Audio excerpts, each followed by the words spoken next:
I was married. And, you know, just because you're monogamous and in a monogamous relationship doesn't mean it's not out there.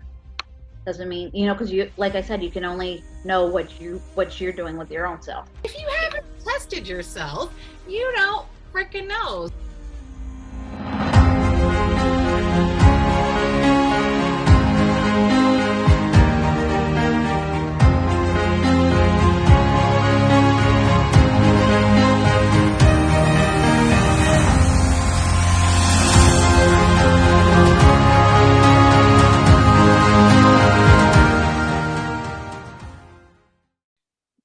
Hi, everybody. This is Karen Lambert with Karen Cares, and today I am with a very good friend of mine, someone I've known for, I don't want to say how many years, but we go way back to, what was it, third grade? Second Cheerleading. grade. Was it second grade? Yeah. Pop corner, cheerleading, and it was serious. You had to try out. Not every girl made it, but we made it. That's right.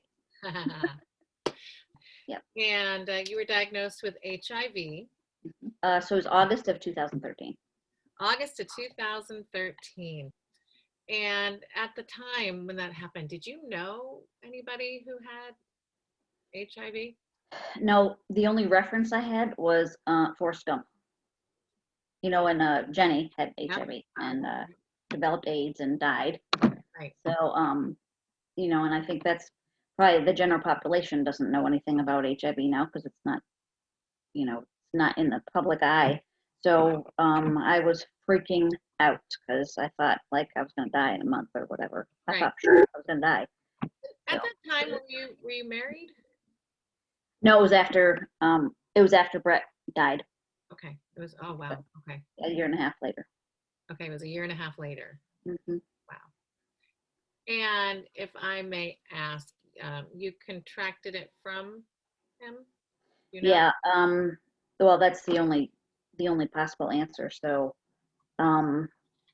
shortly after he died, I had a sinus infection for like 3 months. It would not go away. Then in September, so he died in March of 2012. Mm-hmm. In September of that year, I got shingles. Mm-hmm. And then the following spring, I got mono. Both of those are immune system issues. And I think now if an adult over 40 or an adult under 50, I think it's shingles. The first thing they test for is HIV, but that didn't happen in my case. Okay, so you had shingles and then they tested you. Did they ask you to nope. test you or? I had shingles, then the following spring is when I had mono and I was sick all summer. Okay. And then I started showing symptoms of actually having HIV, which includes Candida, yes. Candida, and I had thrush. So Candida is a yeast in your mouth, right? Yep. How do you know you have that? It's kind of gross actually. Like you get these, it's like white flaky tissue on your tongue. Okay. Gross. And I was more exhausted than I ever remember being. Right. And something else. I had another symptom. I forget what it was, but I was, you know, I'm a huge research person, so I'm online. I'm like, and I knew I had it before I went to the doctor's office. Really? Yeah. You knew you had HIV before you were tested? Yeah, because that's the only thing that made sense, and the timeline and everything. So. Wow, I don't know that my mind would ever go there, but I guess doing the research, it would come up as possibilities of what you're looking at. Okay. Yeah, because there was something else.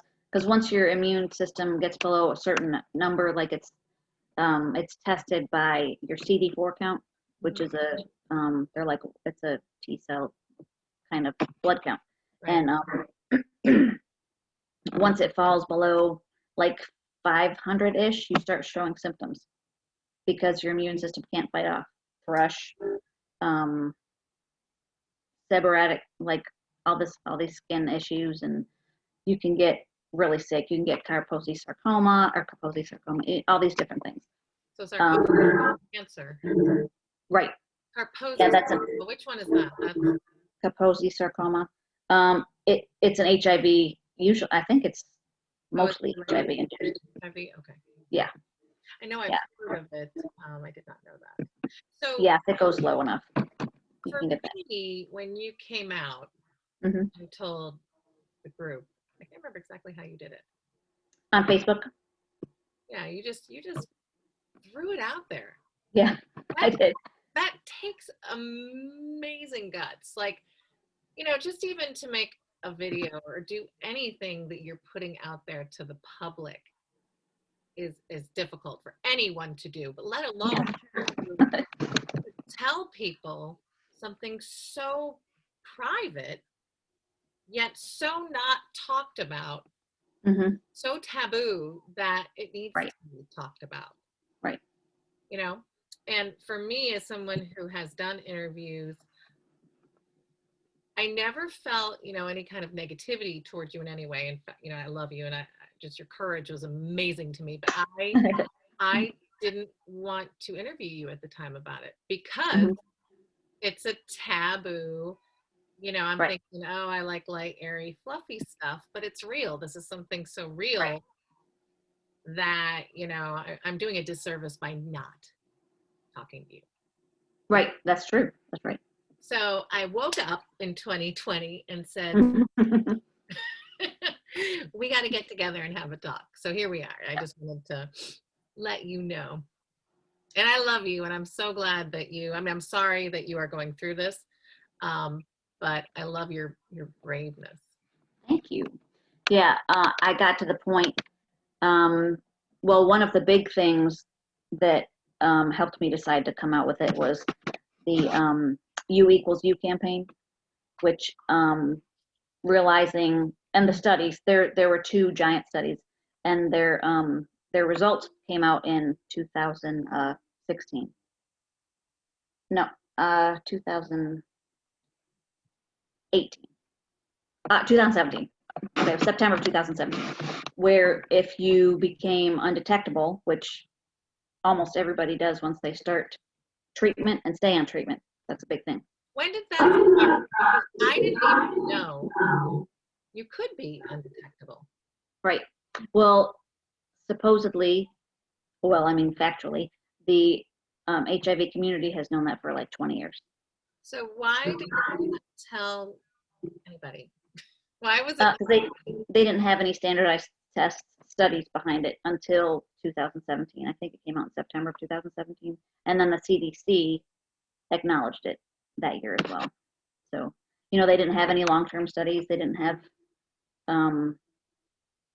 any reputable, like I think it's NIH, which is the International Health Organization. Mm-hmm. Did all these studies, and one was called, I forget what they were called. I have the links to both of them. And then they did a follow-up study as partners. Mm-hmm. And whether it's male to male, male to female, female to male. And there's a small portion of that's female to female, I guess, in the studies anyway. Finally, they needed the time exposure of the non-HIV partner Mm-hmm. that was not getting it, that wasn't contracting it. Right.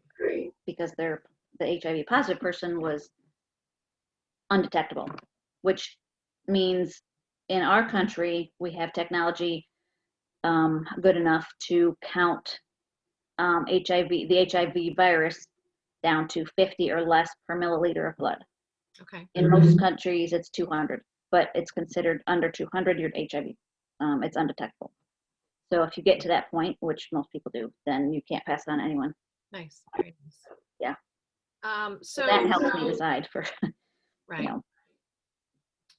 So as far as being a single woman, being a widow, and here you are, you've been diagnosed with HIV. How has it been for you as far as, I guess, receptivity of your friends? Mm-hmm. I mean, I would assume most of us are awesome, so, it's been Most of you. I did lose some people on Facebook. Did you? Yeah. One in particular, and I think it was around the same time as a lesbian, and I think it was triggering for that person because a lot of the gay community, like our age, grew up with gay friends who had HIV and died. Right. So, yeah. But other than that, I have not had, nobody gave me any crap online. Nobody, you know, no hate mail, no Nice. negativity at all. Everybody was very accepting and loving, and I was shocked. I mean, I was wonderfully surprised. So, Right. really good reception about it. Good. And how has dating been? Oh, dating sucks. I mean, dating sucks in general. I know it does. I know. But yeah, no, I don't do it. Like, I haven't dated in like 2 years because I'm just like so over it. But that's another reason why I came out though on Facebook, because if I was on a date, say before I came out, I met a couple really great people, and a couple guys, one in particular that you know, I liked and could possibly see a future with, whatever. Totally, after like our fifth date, fourth date, something like that, I shared it with him and he totally ghosted me. So then that when I put it out there on Facebook, any dating app that I ever have been on since then, I'm like, check out my Facebook page. This is HIV, because it's got my story on there, and if they're not willing to do any background, that's not my fault, right? But I would never go past like even the first date without finding out if they knew or not, or letting them know. That's just I can't imagine having to share that with somebody, especially somebody that you don't know that well. right. That you're hoping you can, grow something with, and you're divulging something so personal. Mm-hmm. You have to, but that's got to be gut-wrenching every time. Not so much anymore. Right. And I guess it depends on the person. Like, I just told a new friend of mine the other day, didn't even blink twice. Right. But it's also different with who you tell. So any of my Hispanic or Black friends, no big deal whatsoever, because it's more common in their community, and I think they tend to know more about it because they hear about it more. Right. It touches them. Yeah. And the first coworker that I told was a Black girl, and she's like, "What'd you do, drugs?" I mean, she was just kidding, but she just assumed that I had like a drug addiction back in the day or something. But she didn't even say it. She didn't say that. I'm just kidding. She didn't really say that. But she did say that later. She's like, "I don't know. I just assumed you did drugs or something." Which, no, I have not done drugs. No. What do they? Because people also catch it, which is a huge community sharing needles. So, but she didn't blink an eye other than that, because it's more common in non-white communities. When you're working, do you have to disclose that to an employer? I don't know what the laws regarding. No, the laws actually, a lot of states now have, so most states currently still have the disclosure law where you have to disclose before being intimate with someone. Okay. But since the U equals U, which is undetectable equals untransmittable, since that has come out and the CDC has acknowledged it, there's maybe 5 or 6, maybe a dozen, I haven't checked recently, states that have removed that law. So it's not, it used to be a felony. Like if you had sex and you had HIV and didn't disclose it, and then the other person obviously would have had to find out. Right. But you go to jail for that. But that's not the case anymore. I don't have to tell anybody else either. I'm sorry? How do you feel about that?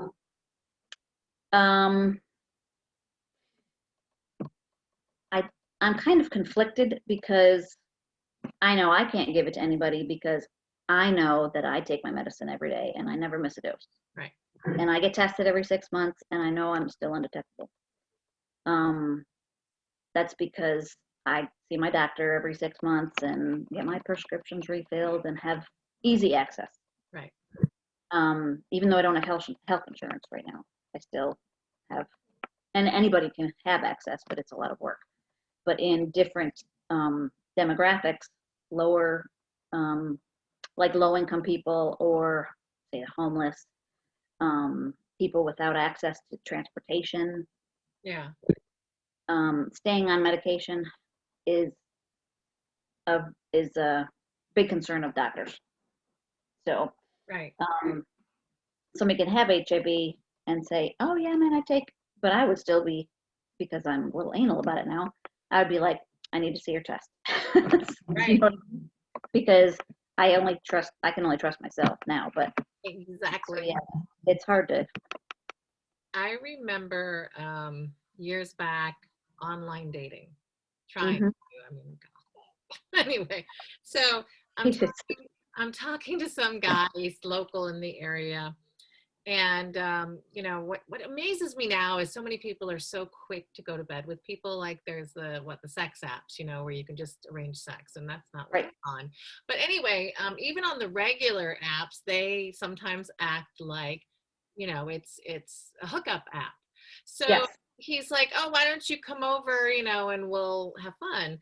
And like, well, no, because like you could have AIDS. Have Hmm. and he's like, "Oh no, I don't have AIDS." And I'm like, "Oh really?" I'm like, "How do you know? Did you test yourself?"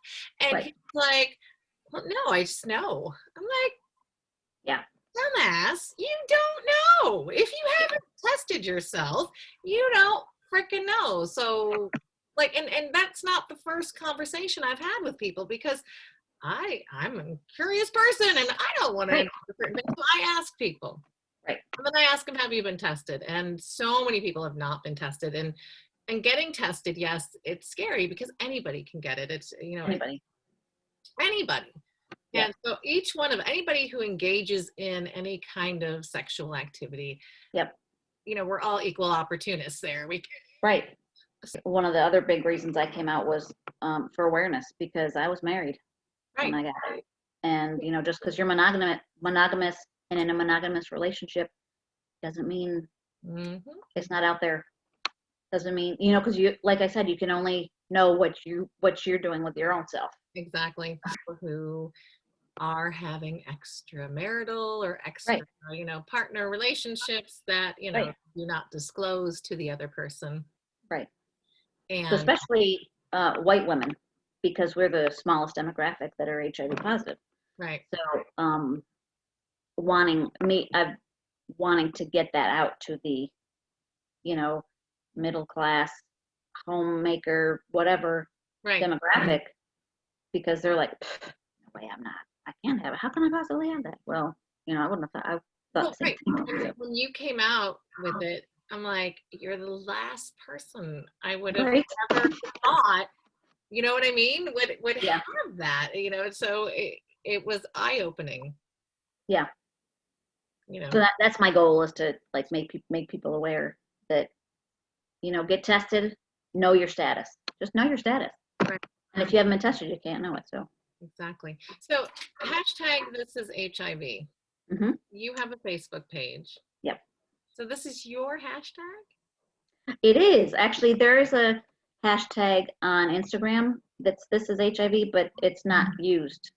And I've written to the person to try and get a hold of it, but it's my hashtag on Facebook though. What do you want to accomplish besides just getting it out there and letting people know that it's no longer a death sentence? I'm sure Right. that's something that you definitely. Yeah. But what do you want to come out of this? One is not that it's not a death sentence anymore. Thank you.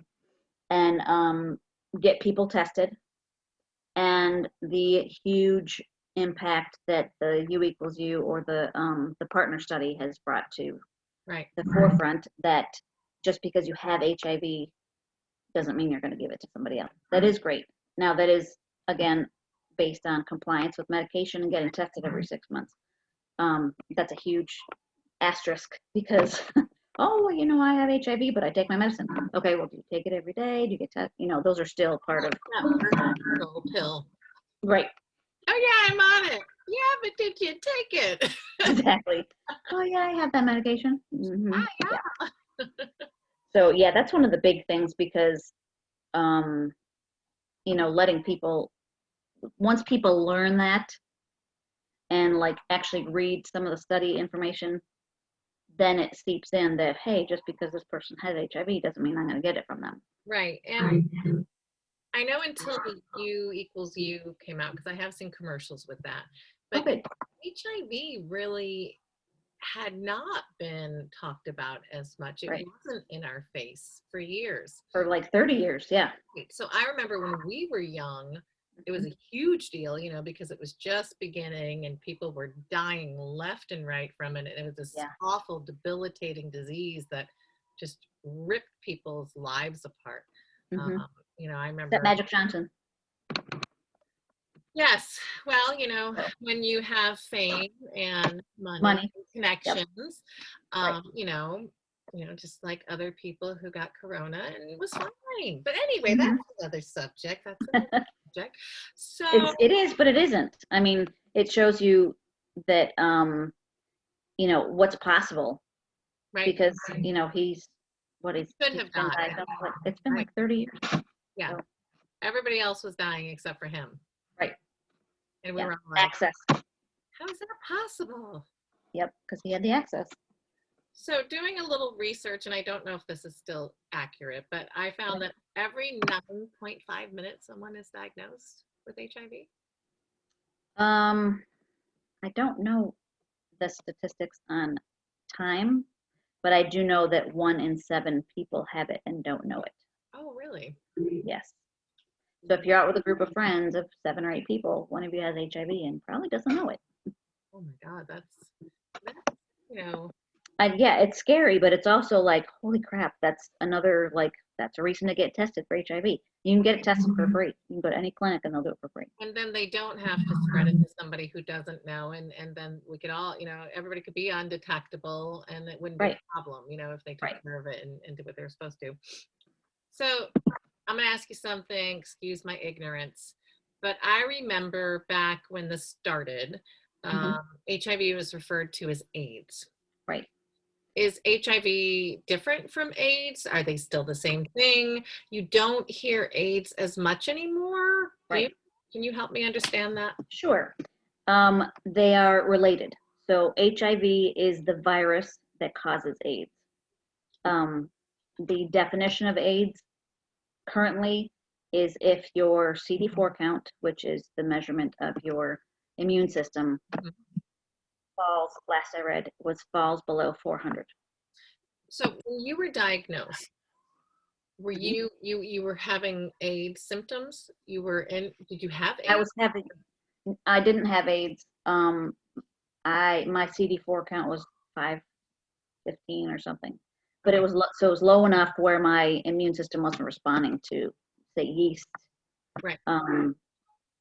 I do know a couple of people through, you know, my online community now, that have been down as low as in the hundreds, like in the 100 to 200 range, Okay. and started on their regimen of HIV medication, and now they're healthy as a horse, like bicycle riding and, you know, living healthy, normal lives. So are people not experiencing AIDS like they were? Is that what it is? I mean, there's still people out there, I guess, who don't have the medicine who have AIDS. Sure. Yeah, in this country, because of access to medication and doctors and stuff like that, not nearly. I mean, you can imagine not many people die from AIDS anymore. Right. There are some people that refuse to take HIV medication, Really? but dying of AIDS is still a big issue in third world countries because of access to medication. I was going to say the homeless community. Mm-hmm. I wonder how it affects them and, you know, their ability to get medication and to be, you know, taken care of. I wonder how that is. Yeah, the first issue with that would be, like I said, clinics will give you testing for free, but a lot of homeless people either don't know symptoms or just don't get tested, although that can be the same in any demographic, but Right. having access to getting to the doctor's office, following up on their appointments and their testing and medication. Now, like I said, I don't have insurance, but because of where I live, because of my income level, stuff like that, and because of a lot of paperwork. It is a lot of work to get this to happen, but the state covers my medication. That's nice. And there's a hospital system in the state that covers my doctor's appointments. So I'm very lucky that way. At the same time, if I make a certain amount of money, then that stops, kind of thing. You know, our system's just all backwards. But here's an example. I went to an HIV support meeting a couple months after I got diagnosed. And I was the only person who drove a car, who had a car. And it was a piece of crap car at the time too. I was glad I drove the junker and not like, I don't know, whatever my but it was just that much more of the population that contracts and has HIV because of lack of access to information and testing and all that stuff. So when you first get tested, you get an HIV. It tests to see if you have the antibody in your system. Right. For it. I think that's right. And then they have to do a second test to confirm and make sure there are actually two strains. There's HIV-1 in this country and HIV-2 in like Africa. But that test has to go out to California and it takes like 2 weeks. But the initial test is, you know the next day. 2 tests with everybody's? No, only if you show positive for the, okay. I was gonna say, okay. Yeah, which, that's not the one you want to hear, that you're positive. Oh, exactly right. Sorry, we're gonna have to send this out to California. Oh shit. Right. But another reason why, what we were just talking about, if everybody had it done in their annual exam, imagine how many cases would get caught, but it's an expensive test. Right. Yeah, so why does it have to be so expensive? Right. Somebody's that's a conversation for socialism or something. Yeah. Somebody's making money. Yeah. National God forbid we give people something they need at an affordable price. Right. Yes. Exactly. So this is free. Information is free. Go and getting tested is free. If I wanted to go get tested, what should I do? Is there something I can look up online, or should I just call my doctor? What if I don't have a doctor? What would you recommend? Right. If you do have a doctor, insurance should cover it. Okay. With most plans. And you just make an appointment for your doctor and say, I want to get tested for HIV. And if they say why, say, what do they do to test me? I mean, I know, just for anybody who doesn't know, how do they test you? How do you get tested? Okay. They take blood, and I'm pretty sure it was out of your vein in the middle of your, out of your vein, not just a finger prick. Yeah, no, I mean, I think that's right. They probably, I don't know. Yeah, I don't know if they need a certain amount. So yeah, I forget. It's been a while. And if somebody goes into their doctor and says, I want to get tested for STDs, you have to ask specifically to get tested for HIV on top of that. And you do have to sign a form for it too. You have to sign a release. Yep. Which is insane to me because you're giving preventing it. Of like saying no. Like it's hard enough I think to ask for it. Right. Like I got brave and I asked for it. Now you want me to sign this? Yeah. Or even going in and saying, well, I'm in a new relationship, blah, blah, whatever. I want to get tested for it, STDs. Right.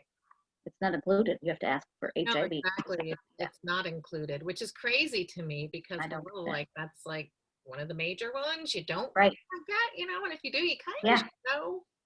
Yeah, and it's probably it's probably the most expensive one to have for the government. I would imagine. So, I don't know why. We deal with we should be more preventive in our care, but we're more reactive. But anyway, that's the way the health system makes money. Right. I know. Why would we want to prevent us being needed? Right. That's a whole other topic. That is a whole other. Do that a different time. There we go. Yeah. Over something else, yes.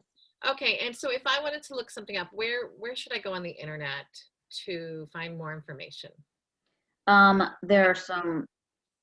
I'll have to send you some links, but and actually, I'll put some links up here in our video. Okay. If you go to my Facebook page, there are links to other things too. They're under, there's little tabs on Facebook. Yeah. There's like studies tab. There's a tab that's got the studies, Okay. and information for help. And So I I would can also, send it to your hashtag This Is HIV Facebook page. Is that?